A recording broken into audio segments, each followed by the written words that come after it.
Hello, my name is Jeff Allen, and welcome to our conversation with Mr. Jay Goth. Jay is a serial entrepreneur and investor, as well as a former investment banker and fund manager. He has held several C-level positions in the finance, energy, manufacturing, and biotech fields. As a senior consultant for a technology-focused small business development center, he has consulted with a wide variety of businesses and entrepreneurs. Jay is the CEO and a member of the board of directors for Burble Creativity, which is an innovative company dedicated to revolutionizing storytelling through technology with a special focus on supporting the autism community. Their flagship product, the Burble Story Tent, combines lights and sounds and narratives to create immersive multisensory experiences that foster imagination and promote calm attentiveness. And Jay Goth, welcome to the conversation today. It's good to talk to you. Thanks, Jeff, and thanks for having me. Of course, I want to learn more about you. And of course, Burble, such a fascinating story. Your involvement with this, you've done it all. You've been involved in so many different things and so many different businesses. Let's find out a little bit about you. What makes you go? What really just kind of gets you up in the morning and gets you excited? Well, I'll tell you, Jeff, I am a serial entrepreneur. I love starting things, and as soon as I start something and it gets to a certain size, I got to go start something else. I just can't exist in a bureaucracy. Yeah. So I've always been drawn to, I call myself like a conscious capitalist. I find myself drawn to the idea that capital properly allocated can affect the social good. And that's what I'm trying to do, is make an impact. So I've been involved in a lot of different projects in the social impact space. I worked with a company that was trying to create alternative fuels from algae. I've worked in the solar industry for a while. I've worked with repurposing plastic to recycle plastic into different things. And I've always been drawn to, how can we do a win-win situation? So when I was in investment banking, I was always looking for projects that could provide a win for the investor, but also provide a win for the company and for the society as a whole. So when I talked to Taylor Cole, the founder of Burble, and he told me about this idea he had. We sat down for lunch one day. I was a SBDC consultant, and I was assigned to Taylor as a mentor. And we sat down for lunch, and he said, Jay, I've got this idea. And he started telling me about this idea of immersive storytelling. And I'm like, wow, this is cool. And I said, Taylor, this kind of makes me think about the old days when we'd sit around a campfire and tell stories. And everyone would be looking into the fire. They're not looking at a TV screen or, any kind of visual cues, but they're imagining the story. And he goes, that's exactly it. It's a new way of telling stories. And I was very intrigued. He said, do you think I can make a business out of this? And I said, you definitely can make a business out of this. I see a huge opportunity here for you. So I continued to mentor him, helped him as he was building the company. And, during this period, it's been, 6-7 years since he started this. I was following along. I joined his board of directors. And we got to a certain point where I said, you know what? This is really important. We need to get this technology out. And last year at a board of directors meeting, I told the board, we need to make some changes. We need to go from R&D to selling a product. So we need to determine what's going to be our market, what is going to be our product, because you've talked to Taylor before, and this guy has so many ideas, it's hard to identify just one. And that was one of the problems I saw with the company, is we were zigging and zagging, but we needed to start focusing on a path. So I talked to the board about it. I presented a proposal and came up with a funding plan, decided to invest some of my own money, and that's what led me into taking kind of the reins as CEO of Burble to help channel all the focus into a commercialization strategy that will get our products to market. Now, at the time that you decided that it was really time to kind of move this into production, Okay, and to take it from that idea stage, was the connection to autism already made at that point? Yes. And I think it was because some of the work that Taylor had done with the Bourne's Youth Innovation Center and the city of Riverside, doing hundreds of demonstrations with different families of all kinds, he saw a real affinity for kids on the spectrum for the immersive environment and the calming effect it had. And I said, you know, the way we're going to fund this project is we're going to do a crowdfunding campaign. We're going to go to the community and have them become our investors. Instead of going the traditional route through venture capital or angel investing where people are just looking for profit, I wanted to get our investor community to be people who wanted to make a difference in the world. And Taylor had already assembled a core founding investment group, friends and family, who shared his passion and his vision. So I figured what we should do is tap into that, open up our investment to the autism community, and therefore they can be involved in what we're doing, and that can fund the development we need to get our first commercial tents out to market. So that was the plan. Tell us how that's been received so far and the results that you've seen through this fundraising effort. Well, we just started the fundraising effort, so we're just starting to bring some investors on board. I think we've got about 24, and we've just been barely a week in. We have hundreds of people who have expressed an interest, and I think once the community sees what we're doing and wants to get involved, that'll help a lot. But I see it as a very viable alternative to angel investing, and I was a member of TCA Venture Group for a while, and I do invest in companies that I believe in. So I've invested in a number of different companies that all have some kind of social relevance. And have consulted with many, many others on top of that, above and beyond that. So in terms of where the company is at right now, at the beginning stages, it's really kind of still really at the foundational stage, isn't it? Even though we've been in business quite a while, I consider this almost kind of a restart. We've got so much stuff that we've done, and we've got so much in the hopper. Now it's time to refine the commercial design so that we have a tent that'll stand up. We're in the process of doing that, and we are in the process of getting the first 500 tents ready. So we're not going to go into mass production right away. For us, it's very important that we bring the best possible product to the market. So we're going to build 500 tents. We're going to sell them to our early adopters. The tent is only $500, where a sensory room can cost as much as tens of thousands of dollars. So we're bringing a personal sensory room experience to these kids.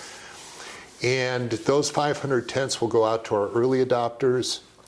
What we want is for them to give us feedback. Let us know what's working, what isn't. How can we optimize this? Then after we've got those 500 feedbacks, we'll be going to a redesign to incorporate some of those changes, the ones that we can do that stay within our price point, because we got to make money. And then we will go to mass production. As soon as we go into mass production, the first 500 tents off that line are going to go to those early adopters. So at no charge, they're going to get a brand new and improved tent. Then we're going to ask them to donate those original tents to a local nonprofit so that they can give those to people in need who don't maybe have the resources to buy a tent on their own. So we're a mission-driven company. We want to get this technology into as many people's hands as possible. That's why I think we could sell this thing for $2,500, $3,000. We're selling it for $500 to make it affordable. Obviously, we're going to be operating on lower margins, but I think we can still make money, make a difference, and provide something that nobody's ever had a chance to have before. Early days, so we understand that. What has been any feedback that you've received so far, maybe from parents, people who have tried this or used this, or been part of the early experimentation in using the Burble Creativity tents that have been out there so far that you've gotten? Well, most of our experiences have been very, very positive. You know, every kid, whether you're on the spectrum or not, is different. And you can't expect, one of the problems that we have in today's society is we like to lump people into groups, right? You're this, you're that. So that's not it. We're all individuals. So this tent may not work for everybody, and that's why we're going to offer a guarantee, because if it doesn't work for the child, we don't want you to just put it in a corner. We want it back, and we'll get it to somebody who can. But the positive experiences have been overwhelming. We've had parents tell us that their child has never slept through the night, and after a storytelling experience, they actually slept through the night. I said to Taylor, that means for the first time, the parents have had a full night's sleep too. Yeah, right. So aren't they going to want to invest in something that can help their kids sleep at night? So to me, you know, that's why we do this, is for this kind of feedback, so that we can get parents and children spending more time bonding in, you know, bedtime stories are so important. That's when parents and children make that bond. And if we can enhance that through this multisensory experience, and they can share these magical experiences together, it's going to help grow the family and just create a better living environment for kids of all kinds. That's the kids that are getting what we see as the greatest benefit from this product. Back to the organization now, with respect to any kind of challenges that you may see that lie ahead, that you know that you're going to have to overcome, potentially, what are you kind of looking at, and what do you think that you may be facing that you know that you're going to have to get over? There are a couple. Obviously, you know, any startup, and I consider ourselves a startup even though we're 7 years old, any startup has funding limitations. So crowdfunding is going to be very important. So the financial challenge of getting our products out to the market, getting the feedback, going into mass production, that's always going to be a challenge. Execution risk, I think we have some execution risk, but luckily we've brought on some great teams to work with us. So we have expertise engineering in San Diego that can do everything from fabricating a chip or a circuit board to building out our prototypes, which is what they're going to be building our first designs, to Future House Publishing that knows how to tell a story, to our CTO, Amelia Soriano, who is just a perfect person to conceptualize, visualize, and design what is going to be our state-of-the-art tent. Yeah, involved in product development and project management for the organization.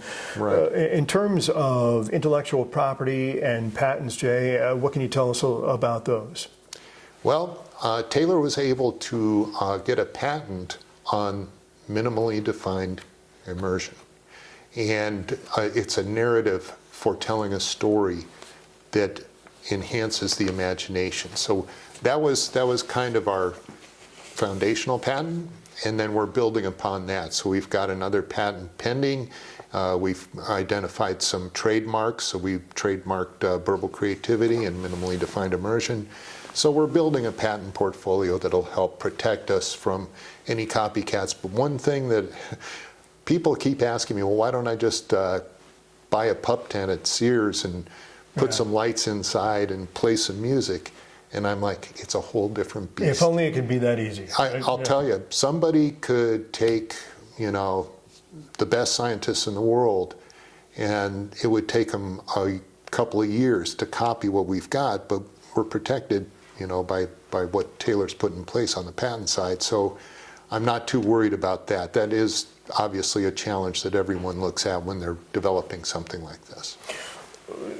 Let's talk a little bit about goals now. Short-term objectives. You talked about the 500 tents. That's kind of one of those. Are there any other short-term objectives or goals that you're looking at on top of that?